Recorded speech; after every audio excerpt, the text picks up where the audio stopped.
بسم اللہ الرحمن الرحیم۔ آج کی ویڈیو بنا رہا ہوں بیرسٹر جناب اسد الدین اویسی صاحب کے بارے میں، جو پارلیمنٹ میں انہوں نے شپت کے دوران جے فلسطین کا نعرہ لگایا۔ اب میں ان سے پوچھنا یہ چاہتا ہوں اسد الدین اویسی صاحب سے، وہ پارلیمنٹ ہے، آپ پارلیمنٹ کے حساب سے، آئین کے حساب سے، ہندوستان کے آئین کے حساب سے شپت لے لیتے بس، جیسے اور لوگوں نے شپت لی،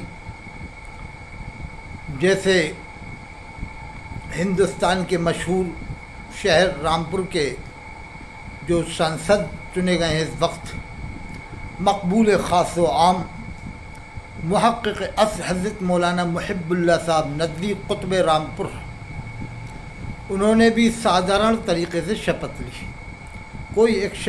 کسی نے ایکشن نہیں لیا، کسی نے کوئی آبجیکشن نہیں لیا، لیکن آپ اسلام کا نام لے کر مسلمانوں کی ہمدردی جتا کر کتنی ہی باتیں ایسی کر دیتے ہیں کہ مسلمان پھر ٹینشن میں آ جائے، اور پھر ہندوستان کے ہندو مسلم بھائی چارے میں فرق پڑ جائے، چینجنگ آ جائے۔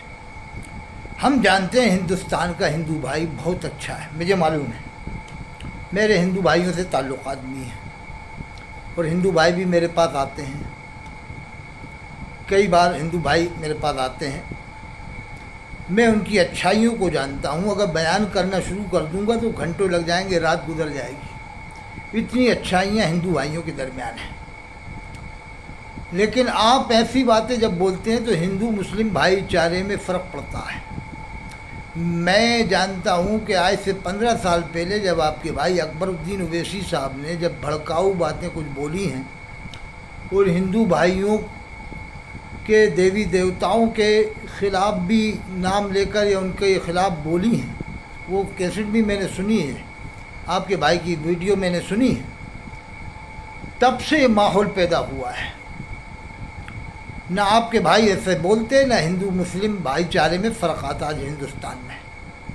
آپ کے بھائی اکبر الدین صاحب نے اسٹارٹنگ کی، پھر یہ کہا کہ 15 منٹ ہمیں دے دیے جائیں تو ہم یہ کر لیں گے۔ 15 منٹ میں کیا کر لو گے بھائی؟ قرآن میں اللہ فرماتا وَأَعِدُّوا لَهُم مَّا اسْتَطَعْتُم مِّن قُوَّةٍ وَمِن رِّبَاطِ الْخَيْلِ، تیاری کرو جتنی تمہارے اندر استطاعت ہو۔ تو مسلمانوں نے کون سی تیاری کی؟ نہ تو پڑھنے لکھنے میں تیاری کی ہے، نہ عمل میں تیاری کی ہے، نہ اور معاملات میں ایجوکیشن میں تیاری کی ہے۔ عام طور سے سچر کمیٹی کی رپورٹ کے مطابق مسلمان جو ہے کہ ایجوکیشن میں سب سے پیچھے نظر آیا ہے۔ تو آپ کو تو تیاری کروانا چاہیے تھی نا، قرآن کریم کا حکم ہے، اللہ فرماتا وَأَعِدُّوا لَهُم مَّا اسْتَطَعْتُم مِّن قُوَّةٍ وَمِن رِّبَاطِ الْخَيْلِ تُرْهِبُونَ بِهِ عَدُوَّ اللَّهِ وَعَدُوَّكُمْ۔ تو آپ کے بھائی نے 15 منٹ بولا ہمیں دے دو ہم یہ کر لیں گے۔ بھائی قرآن میں اللہ فرماتا ہے وَأَنْتُمُ الْأَعْلَوْنَ إِن كُنتُم مُؤْمِنِينَ، تم ہی بلند رہو گے مگر یہ ہے کہ تم مومن ہو، اگر تم مومن ہو۔ تو جب مسلمان جمعہ پڑھ رہا ہے، 90% قریب کم بیش جمعہ پڑھتا ہے، تو کیسے کامیابی مل جائے گی؟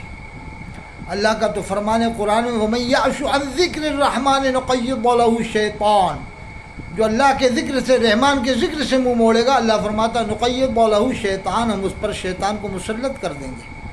16ویں پارے میں اللہ فرماتا ہے وَمَنْ أَعْرَضَ عَن ذِكْرِي فَإِنَّ لَهُ مَعِيشَةً ضَنْكًا، جو میرے ذکر سے منہ موڑے گا میں اس کی لائف کو ٹائٹ کر دوں گا، یعنی اس کی معیشت کو تنگ کر دوں گا۔ تو آپ یہ بتائیے کہ آپ کے بھائی نے بھڑکاؤ باتیں بول کر کیا فائدہ پہنچایا مسلمانوں کو؟ 15 منٹ میں جو انہوں نے بولا اس سے فرق پڑتا ہے کہ نہیں ماحول کے اندر؟ ہندو بھائیوں کی وچار دھارا بھی بدلی، پھر انہوں نے بھی بولنا شروع کر دیا، اور پھر انہوں نے کچھ آپ کے بھائی نے دھارمک معاملے کو لے کر بھی ایسی بات بولی ہے جس سے ہندو بھائیوں کی آستھا کو تکلیف ہوئی ہے۔ اس کی اسلام نے قطعی اجازت نہیں دی۔ قرآن میں اللہ فرماتا وَلَا تَسُبُّوا الَّذِينَ يَدْعُونَ مِن دُونِ اللَّهِ، تم دوسروں کے معبودوں کو گالی نہ دو۔ فَيَسُبُّوا اللَّهَ عَدْوًا بِغَيْرِ علم، تو وہ پھر پلٹ کر اللہ کو گالی دیں گے دشمنی میں، جہالت کے اندر۔ تو اللہ نے منع فرمایا دوسروں کے معبودوں کو گالی نہ دو. اللہ فرماتا ادعو الی سبیل ربک بالحکمہ، اللہ کی طرف بلاؤ حکمت سے، والموعظۃ الحسنہ، اور اچھی باتوں کے ساتھ. آپ نے یو پی کے الیکشن میں بھی یہی کیا تھا بیرسٹر اسد الدین اویسی صاحب نے، کہ جب پردھان منتری جناب شریمان ماننی نریندر مودی صاحب چلے جائیں گے مٹھ میں، اور پاورفل مکھ منتری جناب شریمان محترم یوگی آدتیہ ناتھ صاحب چلے جائیں گے گفا میں، تو تمہیں کون بچائے گا؟ آپ نے ہندو بھائیوں کو مخاطب کر کے کہا تھا. یہ کہنے کی کیا ضرورت تھی ہندو بھائیوں کو مخاطب کر کے؟ یہ مطلب یہ کہ آپ ون سائڈ کروانا چاہتے تھے الیکشن کو، کہ ایک سائڈ ہو جاؤ ہیں. پھر آپ سے جب پوچھا گیا تو آپ نے کہا میں نے پولیس والوں کو کہا تھا.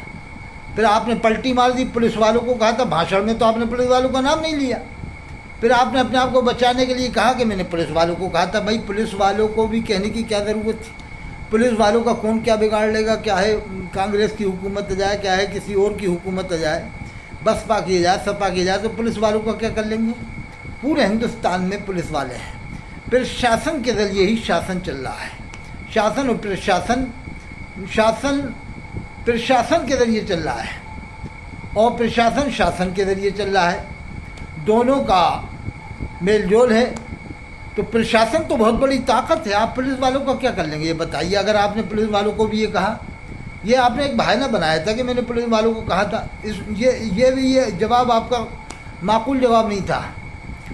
یعنی آپ بچنے کے لیے سب باتیں. آپ کو پارلیمنٹ میں شپت لینا تھا سادھارن طریقے سے، جیسے قطب رامپور حضرت مولانا محب اللہ ندوی صاحب نے شپت لی. وہ بھی تو عالم ہے، بہترین عالم ہیں. تو آپ کو شپت لے لینی تھی، بس کافی تھا. آپ ایسی باتیں کیوں کر رہے ہیں کہ مسلمان ٹینشن میں آ جائے؟ آپ نے پارٹی بنائی ایم، کیا پورے ہندوستان کے عالموں سے آپ نے مشورہ کیا؟ آپ کو پورے ہندوستان کے عالموں سے مشورہ کرنا چاہیے تھا. اللہ ہم سب کو سمجھ عطا فرمائے.